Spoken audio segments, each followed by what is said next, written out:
फिर लतीफ़ खोसा साहब आए। अभी जैसे ही वो आए थे उनके मुख्तसर से दलाइल शुरू हुए, साथ ही चीफ जस्टिस साहब ने कह दिया जनाब थैंक यू वेरी मच, और उन्होंने इस केस का फैसला महफूज कर लिया और यूं बेंच बर्खास्त हो गया।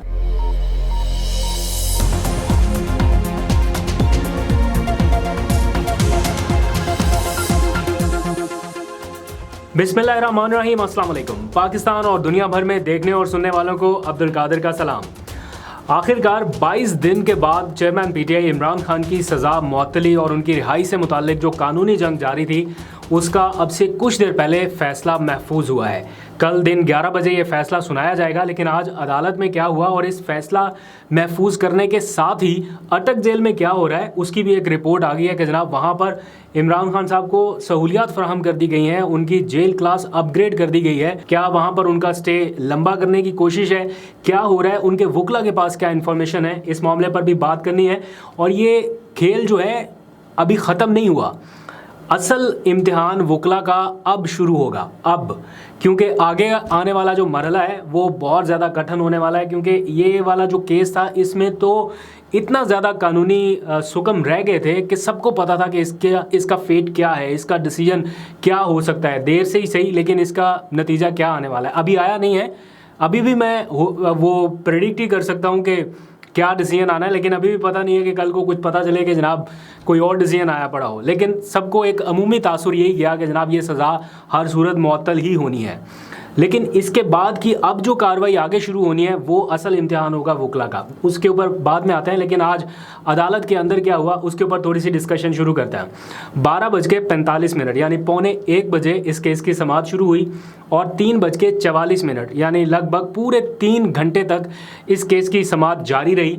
चीफ जस्टिस की सरबराही में 2 रुकनी बेंच, जिसमें एक और जज भी हैं तारिक महमूद जहांगीरी, उन्होंने इसकी समाअत का जब आगाज़ किया तो इलेक्शन कमीशन के वो जो बीमार वकील थे, अल्लाह ताला उन्हें सेहत अता फरमाए, अमजद परवेज़ साहब, वो आए रोस्टम पर, और साथ में पीटीआई के जो वकला हैं जिनमें लतीफ़ खोसा, वो जो गुस्से में आके कह के गए थे कि अब मैं नहीं आऊँगा। पिछली पेशी पे उन्होंने कहा कि जो फ़ैसला करना है आपने कर दें, हमारे हक़ में करें, ख़िलाफ़ करें, लेकिन फ़ैसला करें। आज आपने फ़ैसला ना किया तो मैं नहीं आऊँगा। जज्बाती थे थोड़े, लेकिन बहरहाल वो आज इसलिए भी आ गए कि उनके ना होने से कहीं फिर से केस की समाअत मुलतवी ना हो और उनके जज्बाती होने का नुकसान कहीं इमरान खान साहब को ना हो, क्योंकि बहुत सारे लोगों के जज्बाती होने का नुकसान जेल में बैठे इमरान खान साहब को बराह रास्त हो रहा है। तो वो भी आज आ गए। साथ में जो बाकी वकील थे, बैरिस्टर अली ज़फ़र, सलमान अकरम राजा और दीगर जितनी उनकी कानूनी टीम है वो भी यहाँ पर मौजूद थी। स्टार्ट में बैरिस्टर अली ज़फ़र ने ये दरख्वास्त की अदालत से कि वो इमरान खान से मुलाकात करना चाहते हैं। तो अदालत ने स्टार्ट में ही बिल्कुल ये रिमार्क्स दे दिए, ये इंदिया दे दिया एक तरह से, या इंडिकेट कर दिया, हिंट दे दिया कि जनाब आज हम इस केस का फ़ैसला करने वाले हैं, इसलिए शायद आपको ज़रूरत ना पड़े। तो उनके इन रिमार्क से तो लगा कि आज इस केस का फ़ैसला हुआ तो इसका मतलब इमरान खान साहब रिहा, तो उनको तो दरख्वास्त करने की ज़रूरत ही नहीं पड़ेगी कि जेल में जाके मिलने का, वो तो बाहर आके मिल सकते हैं। लेकिन क्या हकीकत में ऐसा होने जा रहा है इसका तो खैर कल ही पता चलेगा जब फैसला 11 बजे अनाउंस होगा। लेकिन मुश्किल है, क्योंकि इमरान खान साहब को एक के बाद एक लगभग कोई 15 से 20 मज़ीद केसेस में गिरफ्तारी का सामना करना पड़ सकता है और उससे उन्हें निपटना पड़ेगा। खैर, चीफ जस्टिस ने जब ये पूरी समाअत आज चलाई है, इसमें कानूनी और जो आइनी मामलात है और टेक्निकल पॉइंट्स है वो तो मैं आपके सामने नहीं रखूँगा, बिकॉज़ वो बहुत लंबे हो जाते हैं। आपको भी पता है कि किन 5-6 नुकात के ऊपर डिस्कशन सारी घूम रही है। तो जो अमजद परवेज़ थे उन्होंने दलाइल का सिलसिला जब शुरू किया तो उन्होंने बस 2 ही बातें रखी। एक, उन्होंने कहा जनाब हम ये समझते हैं कि इमरान खान साहब ने गोशवारों में गलती की है, अपने गोशवारे छुपाए हैं, गोशवारों में या असासे छुपाए हैं, और साथ ही उन्होंने कुछ भारतीय अदालत के फ़ैसले भी देना शुरू कर दिए। और फिर उन्होंने कहा कि जनाब इमरान खान के जो वकील हैं वो तो ये कह रहे हैं ना कि ये केस पहले मजिस्ट्रेट के पास जाना चाहिए था, फिर ट्रायल कोर्ट सुनती। तो इमरान खान के वकील तो खुद कह रहे हैं कि ट्रायल कोर्ट सुन सकती थी, वो मजाज थी, लेकिन सिर्फ मजिस्ट्रेट के पास नहीं गया, बराह रास्त ट्रायल कोर्ट के पास चला गया। तो ये कोई इतना बड़ा कानूनी सुकम नहीं है, इसलिए इससे केस के मेरिट पर कोई फ़र्क नहीं पड़ेगा। ये उनके दलाइल थे। पहले काफ़ी देर तक, घंटा 1.5 घंटे तक दलाइल चलते रहे। फिर बीच में उन्होंने कहा कि जी मेरी तबीयत ठीक नहीं है, मुझे कुछ अद्वियात लेनी है, तो समाअत में 15 मिनट का वक्फा हो गया। उसके बाद जब दोबारा समाअत शुरू हुई, फिर अमजद परवेज़ साहब ने अपने दलाइल शुरू किए और उन्होंने कहा कि जनाब समाअत को मुलतवी कर दें।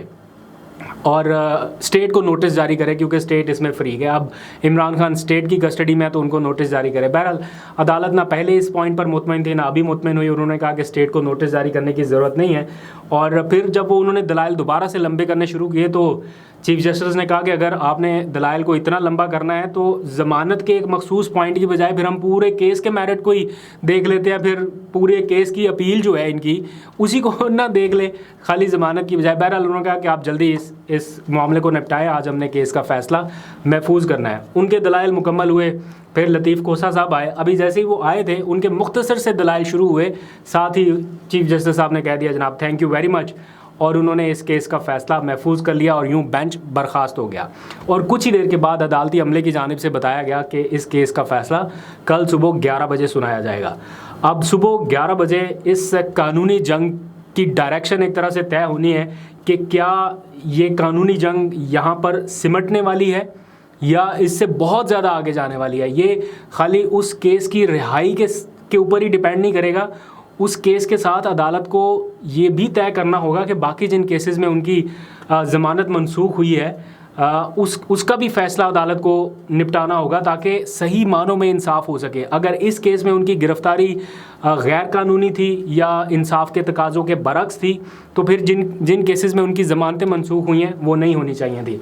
तो लेट्स सी आगे क्या होता है। लेकिन जो बहुत सारे लोग ऐसा सोचते हैं कि इमरान खान लंबे टाइम के लिए जेल में है या उनका लंबे टाइम के लिए इंतज़ाम किया गया है, तो उनकी ये ख्वाहिश ज़रूर होगी कि इमरान खान एक केस से निकले तो दूसरे केस में फंस जाएँ। अब 3 ऐसे केसेस हैं जिनमें इमरान खान साहब को ज़्यादा कानूनी मुश्किलात का सामना होगा। एक तो ये सारा तोशाखाना केस था, इसमें से तो अल्लाह करे वो निकल जाएं। इसके बाद फिर साइफ़र का एक केस है जो कि ज़्यादा ख़तरनाक हो सकता है, जिस तरीके से डेवलप किया जा रहा है, और फिर प्रेसिडेंट हाउस की जो कंट्रोवर्सी और बिल जिस तरह से मंजूर किए गए वो एक अलग ही कहानी बता रहे हैं। इसके बाद फिर नैब का मुकदमा 190 मिलियन पाउंड का। तो ये 2-3 मुकदमात हैं जिनमें FIA, नैब और बाकी जो कानून नाफिज करने वाले इदारे हैं वो ज़्यादा मुश्किल पैदा कर सकते हैं। जेल में जाकर इमरान खान से तफ्तीश जारी है ताकि उनको तफ्तीश में शामिल कर लिया जाए, वो स्टेज आ जाए जहां पर उनकी गिरफ्तारी अमल में लाई जा सके किसी दूसरे केस में। एनी हाउ, इसी सारी सूरत हाल के दौरान आपको मालूम है कि सुप्रीम कोर्ट ऑफ पाकिस्तान ने एक रिपोर्ट मांगी थी कि इमरान खान की जेल में कंडीशन कैसी है और उनकी हालत ज़ार क्या है, उनको किस किस्म की सूरत हाल में रखा गया है।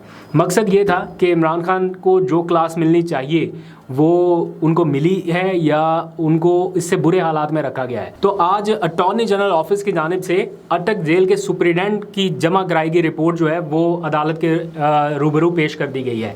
और कुछ मीडिया रिपोर्ट्स जो अभी तक मंजरेआम पे आई हैं उन्होंने उसके कुछ मंदरजात उस रिपोर्ट के जारी किए हैं, जिसके मुताबिक अटक जेल में इमरान खान साहब को सहूलियात दी गई हैं और उनकी जो क्लास है वो तब्दील कर दी गई है, यानी अपग्रेड कर दी गई है, और मुतादिद सहूलियात की फराहमी का दावा किया गया है। जो सहूलियात दी गई हैं वो मैं एक एक करके आपके सामने रख देता हूँ, फिर एंड पे ज़रा इसका भी तज्जिया करते हैं, थोड़ा पोस्टमार्टम करते हैं कि क्या वाकई इतनी ज़्यादा सहूलियात हैं भी या नहीं। तो रिपोर्ट के मुताबिक अटक जेल का जो ब्लॉक 2 है जिसमें इमरान खान साहब को रखा गया है वो महफूज कैद खाना समझा जाता है, और उसके साथ जो पूरा ब्लॉक है वो खाली करवा लिया गया है ताकि सिक्योरिटी कंप्रोमाइज़ ना हो, और जो मुल्का बैरक्स हैं वो भी खाली कराए गए हैं। फिर रिपोर्ट के मुताबिक इमरान खान को जिस सेल में रखा गया है वो 9/11 का है। तो ये तो उनके वकला भी ये बता रहे थे कि 9/11 के सेल में रखा गया, यानी 9 फुट, इस तरह से आप लगा लीजिए कि 6 फुट के तो इमरान खान होंगे, तो 3 फुट ऊपर और फिर बाकी 11 इस तरह से।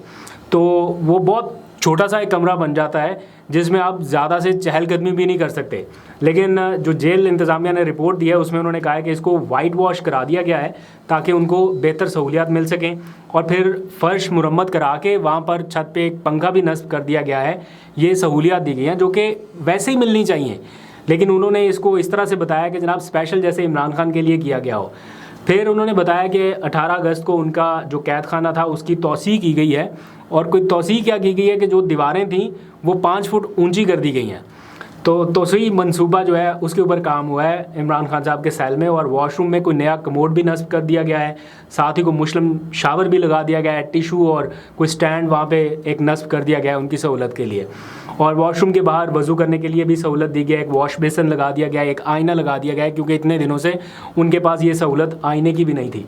खैर, वॉशरूम की दीवारों पर रंगो रोगन करने का भी जिक्र किया गया है और फिर ये बताया गया है कि इमरान खान को मज़ीद सहूलत के लिए जो एक राहदारी है, एक लंबी राहदारी जो कोई 44/13 की है, उसमें सुबह शाम चहलकदमी की भी इजाज़त है, वो कर सकते हैं चहलकदमी। तो ये मेहरबानी उनकी कि सेल से बाहर निकल के वो राहदारी में टहल सकते हैं, इतनी सहूलत दी गई है। और फिर ये भी लिखा गया कि उन्हें जेल में एक दर्जा बेहतर क्लास फ्राहम कर दी गई है और कैद खाने में एक पलंग, एक मैट्रेस, 4 तकिए, मेज़, कुर्सी, जायनमाज और एयर कूलर भी उनको मुयस्सर है। रिपोर्ट में ये बताया गया है कि चेयरमैन पीटीआई को अंग्रेज़ी तर्जमे वाले 4 कुरान मजीद भी दिए गए हैं। इस्लामी तारीख पर मबनी कोई 20-25 किताबें भी फ्राहम कर दी गई हैं और जेल में एक 21 इंच की LED भी उन्हें फ्राहम की गई है और साथ ही अखबार की सहूलत भी दे दी गई है ताकि वो ताज़ा तरीन सूरत हाल से बाखबर रह सकें। तो अगर ये सारी सहूलतें उनको मिली हैं तो ये बेहतर इकदाम है, लेकिन स्टिल जैसे कि वो साबिक वज़ीर-ए-आज़म हैं और उनके और बहुत सारे ऐसे कारनामे हैं जिनकी बदौलत वो A क्लास डिज़र्व करते हैं, वो उन्हें मिल सकती है लेकिन नहीं दी गई। चेयरमैन पीटीआई के सेल में वॉशरूम में सफाई का कोई ख़ास निज़ाम नहीं है, लेकिन उन्होंने बताया कि एक खाकरूब फ्राहम कर दिया गया है जो 2 घंटे तक सफाई करेगा और सफाई करने वाले की ही ये जिम्मेदारी भी लगाई गई है कि वो इमरान खान साहब को उनके कपड़े भी धो के दे और हिफ्ज़ान सेहत के असूलों के मुताबिक फ़नाइल से रोज़ाना सफाई सुथराई का काम भी किया जाता है। तो ये जेल इंतज़ामिया की एक पूरी रिपोर्ट है जो मीडिया में नशर हुई है। मेरे सामने अभी तक वो रिपोर्ट नहीं आई, डॉक्यूमेंट की शक्ल में अगर आएगी तो मैं नेक्स्ट व्लॉग में दिखा दूंगा। तो ये इस वक्त की सिचुएशन है। एक तरफ इमरान खान की रिहाई का तकरीबन फ़ैसला समझें महफूज तो हो गया ना, अब आने वाला है। अब क्या आ सकता है वो तो खैर कल ही पता चलेगा, लेकिन इम्कान तो ये है ना कि उनकी रिहाई हो सकती है, जिस तरह से ऑब्जर्वेशन आई सुप्रीम कोर्ट से भी, हाई कोर्ट से भी, और दूसरी तरफ उनके जेल में सहूलियात बढ़ाई जा रही हैं।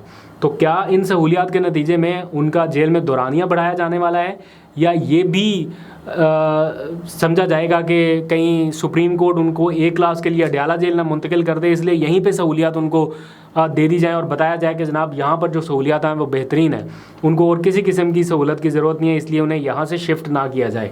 तो ये तो एक आध दिन में पता चल जाएगा जब इस केस को टेकअप किया जाएगा। कल का दिन बहुत अहम होने वाला है। कुछ 1-2 और भी अपडेट्स हैं वो मैं नेक्स्ट व्लॉग में डालूँगा।